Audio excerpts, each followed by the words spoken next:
Welcome back to another episode of WOW series, that is Wednesday on Wealth.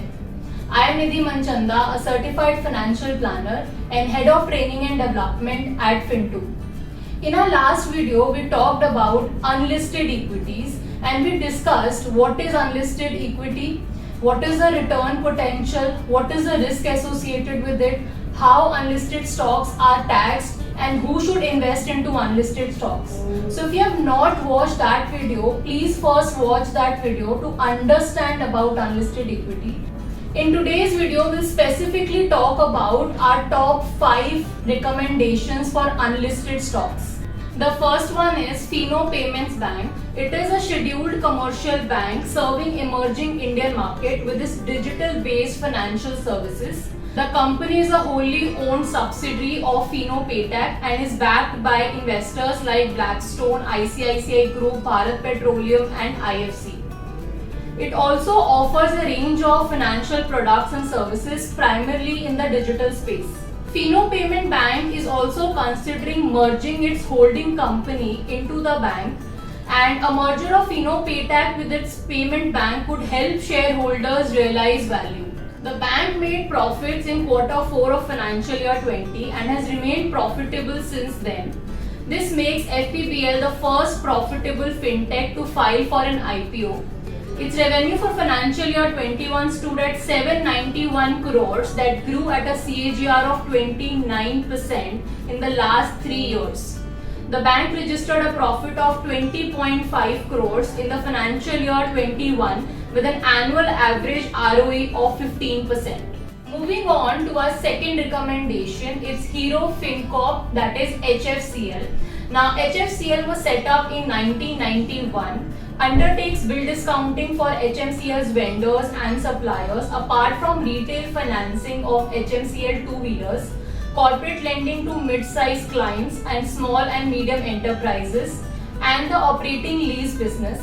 It recently also ventured into used car financing and loyalty personal loans. There is an expectation of strong support from Hero MotoCorp, and HFCL receives operational, financial and managerial support from HMCL, its largest shareholder, with a 41.2% stake as on 31st March 2020. HMCL, its associate companies and members of the Munjal family, that is promoters of the Hero Group, together own 79.5% of HFCL's equity, and this is as of 31st March 2020. Also, please note that promoters have strong reliance on NBFC business and have been regularly infusing capital to support the growth.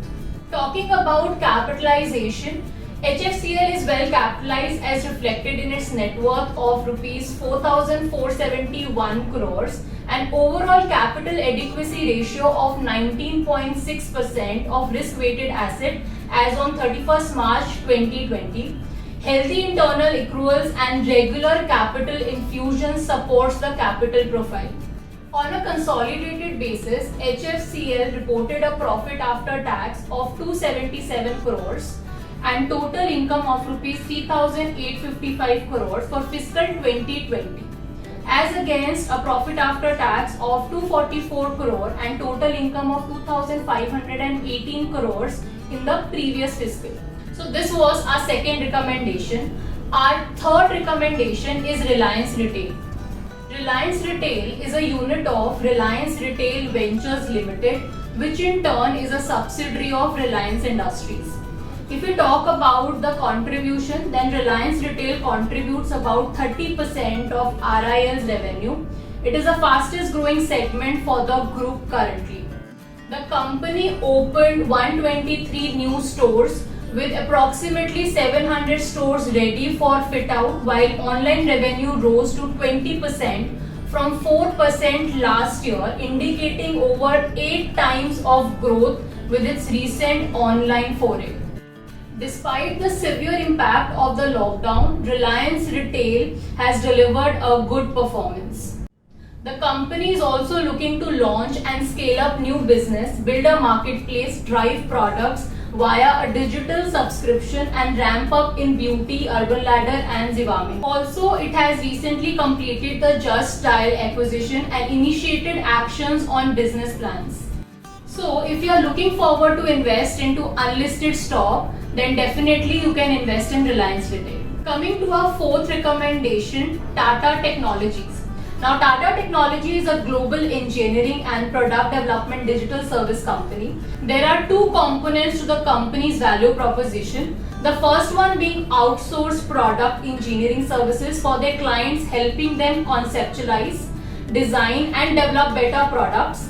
And the second one is helping them identify and deploy technologies and solutions that are used to manufacture, service and realize better products. The company 74% is owned by Tata Motors, India's third largest car maker, and is looking at both organic and inorganic growth prospects. It expects strong growth in the next 3 to 5 years as its new Bangalore facility scales up operation.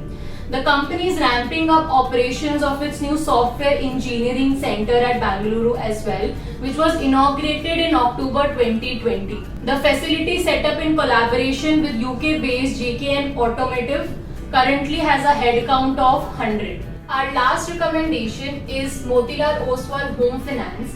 It is a housing finance company which is promoted by Motilal Oswal Group, and it is a subsidiary of Motilal Oswal Financial Services Limited, which directly and indirectly held 98% equity in the company as on 31st March 2021. It commenced lending operations in May 2014 and had a portfolio of approximately 3,512 crores as on 31st March 2021. It draws the advantage of a high degree of engagement with the group as evidenced through board supervision, senior level deputations, and shared common functions. The shared brand name enhances its financial flexibility and leads to increased reputational sensitivity of the group.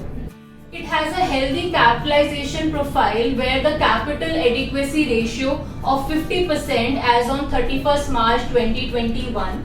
There is also a significant improvement in the asset quality with reported GNPA of 2.2% on 31st March 2021 from 9.2% as of 31st March 2019. Please note that the company primarily caters to the lower and middle income borrower segment for the purchase of affordable residential units with a maximum ticket size of Rs 25 lakhs. It also has a network of 104 branches. Its portfolio comprises a mix of financing to both salaried and self-employed customers. It reported a net profit of approximately 40 crores on a total income of 546 crores in financial year 2021 compared to a net loss of 39 crore on a total income of 576 crores in financial year 2020.